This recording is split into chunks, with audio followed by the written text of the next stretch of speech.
Bonjour à tous. Ah, là, ça marche. Donc effectivement, moi, je suis une généticienne. Donc on travaille depuis plus de 15 ans avec Frédéric, avec cette approche multidisciplinaire, cardiologue généticien, pour effectivement traiter et diagnostiquer surtout les maladies rythmiques héréditaires, entre autres. Donc moi, je vais vous parler un petit peu des bases génétiques pour vous expliquer justement en quoi, comment ça marche à peu près, et qu'est-ce qu'on fait au niveau de la génétique. Donc chaque être humain est composé de 70 000 milliards de cellules, et c'est dans chacune de ces cellules qu'il y a un noyau, et dans ce noyau, il y a des chromosomes qui sont le support de l'information génétique. Donc vous voyez en haut, on a effectivement des paires de chromosomes. Donc on a tous nos chromosomes en 2 exemplaires. On a 22 paires de chromosomes qui ne sont pas les chromosomes sexuels, qu'on appelle les autosomes, et une paire de chromosomes sexuels qui détermine le sexe.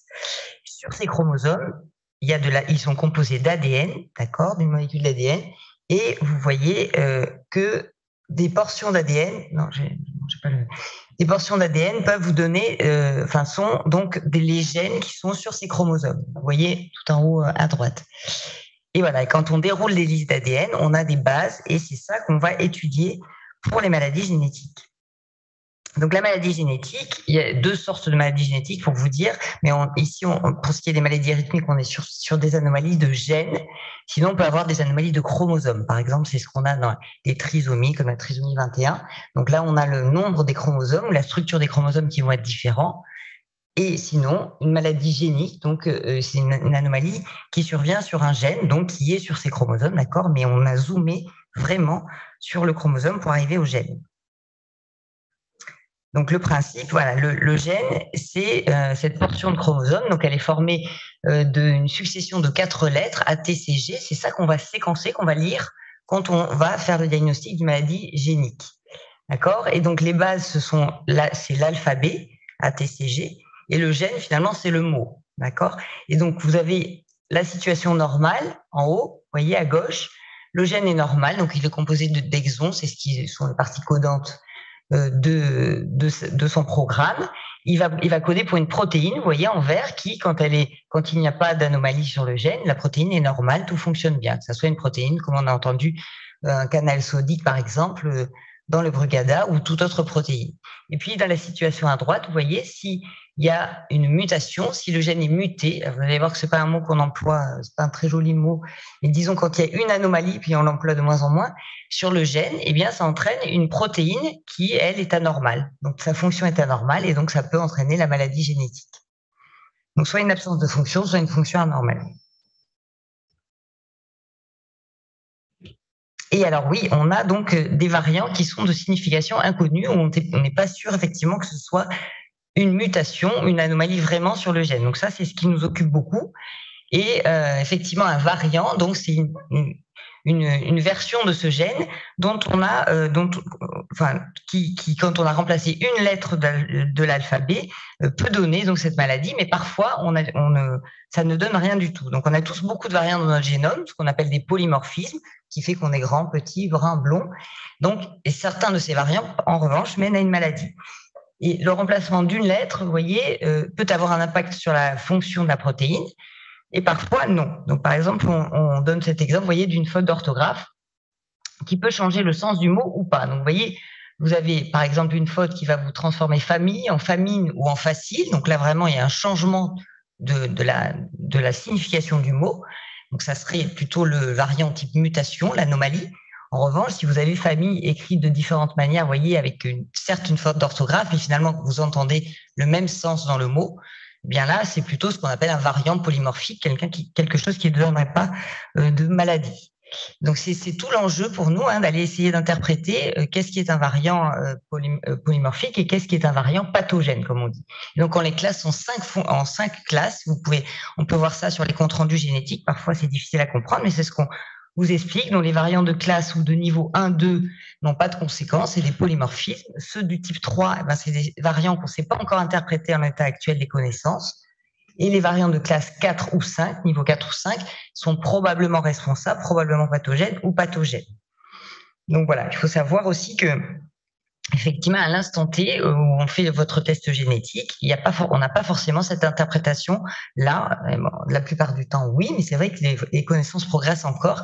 Et malgré cette approche qui date de plusieurs dizaines, enfin au moins d'une dizaine d'années, c'est vrai qu'on a encore des incertitudes.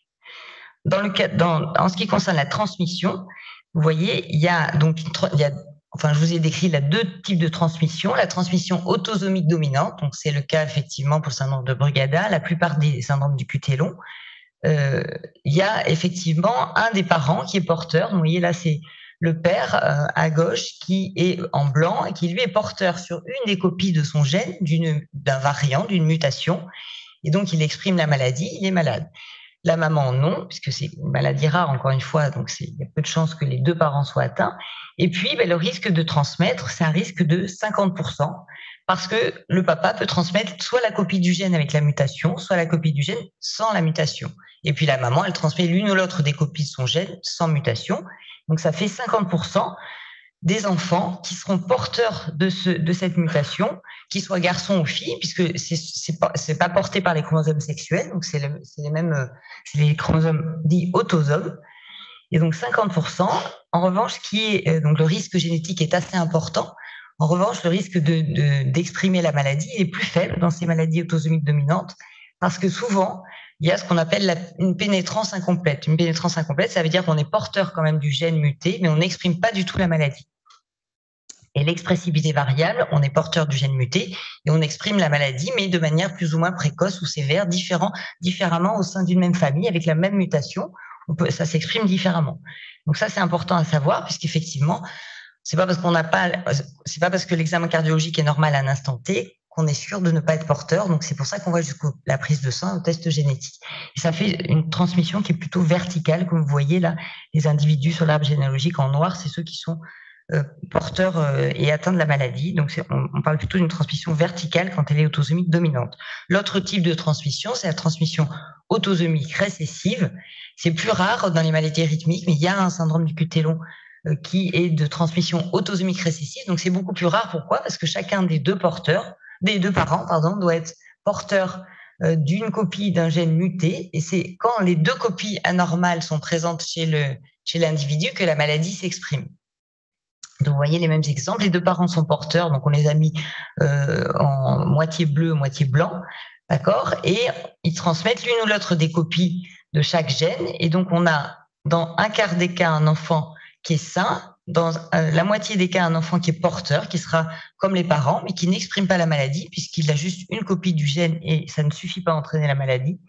Et puis l'enfant malade qui a les 2 copies mutées du gène.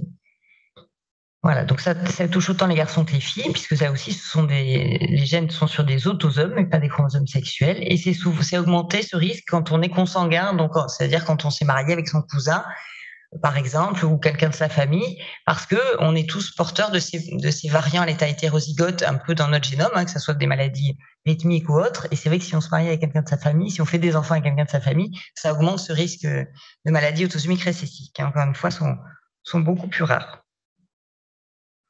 Voilà, donc quand est-ce qu'on fait des diagnostics génétiques? Mais principalement chez des patients atteints de la maladie, d'accord? Et une fois qu'on a, donc c'est pour à la fois trouver le diagnostic, mais aussi adapter la prise en charge, on en a un peu parlé, faire de la prévention et faire du pronostic, bien sûr, essayer de dire, on est porteur de telle mutation dans tel gène, est-ce que c'est plus sévère ou moins sévère? Donc on n'y arrive pas toujours, mais parfois si.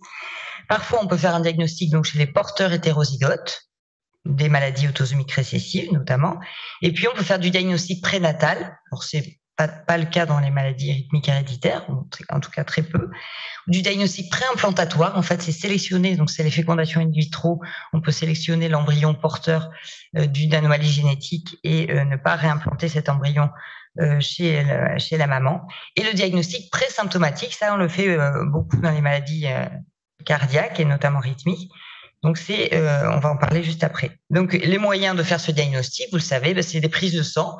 Parfois on prend des prélèvements salivaires, donc avec des écouvillons, et on peut aussi prendre du liquide amniotique chez la maman ou des villosités choriales si on fait un diagnostic prénatal. On peut aller jusqu'à la biopsie de peau, mais principalement ce sont des prélèvements sanguins.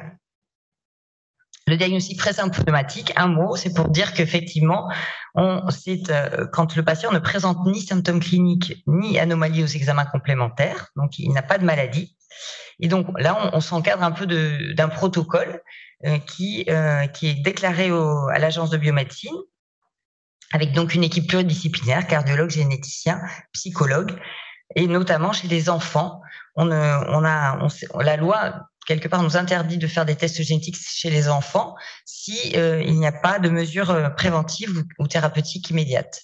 Donc c'est pour ça qu'effectivement, en fonction des maladies génétiques, on a des recommandations avec un âge de dépistage finalement de ces enfants en fonction des maladies. Pour ce qui est du présymptomatique, d'accord, hein, un enfant qui est pas malade et qui a un risque, on va lui révéler un risque plus tard d'être atteint d'une maladie génétique. Donc ce protocole, on le décrit ici, très important. On ne peut pas faire de diagnostic présymptomatique s'il n'y a pas de variant, de mutation identifiée dans la famille.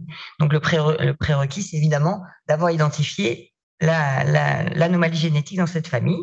Puis on a une première consultation, effectivement, un cardiologue, généticien et psychologue. On a une période de réflexion. Est-ce que je veux connaître, alors oui, soit on fait une période de réflexion et on fait le prélèvement après, ou on fait le prélèvement effectivement au moment de la première consultation. Et sinon, principalement, on fait le prélèvement au niveau de la deuxième consultation. Donc, on peut laisser ce temps de réflexion. Et donc, on fait ces prélèvements. On en fait toujours deux. On fait deux déterminations, puisque là encore, on n'a pas la maladie pour nous consolider, on va dire, dans le diagnostic. Donc, on fait deux déterminations. Puis ensuite, on rend le résultat. À tout moment, le patient, il peut interrompre sa procédure, dit non, finalement, je veux pas savoir, je veux pas connaître mon statut, je préfère être suivi au niveau cardiologique, c'est possible, et ne pas faire ce test génétique qui va me révéler effectivement un risque pour plus tard. Bien sûr, dans tous les cas, on a un suivi cardiologique si on est porteur de la mutation et donc si on a un risque plus tard, et psychologique dans tous les cas aussi, hein, on offre ce suivi-là. Parfois dans les fratries, voilà, certains sont atteints, certains ne le sont pas, et on peut avoir d'autres sentiments qui se mêlent à ce dépistage. Donc c'est important de suivre ces patients. Voilà ce que je voulais vous dire. Donc pour vous dire que voilà, la cardiogénétique à Bordeaux, on a développé effectivement cette approche multidisciplinaire depuis on va dire 15 ans à peu près, donc avec Frédéric Sacher pour les maladies rythmiques héréditaires, mais il y a aussi les cardiopathies congénitales avec Jean-Benoît Tambo, les cardiomyopathies avec Patricia Réan. Voilà, et moi je dirige le service de génétique qui est à Pellegrin, mais voilà, on a bien cette approche multidisciplinaire. Voilà, je vous remercie.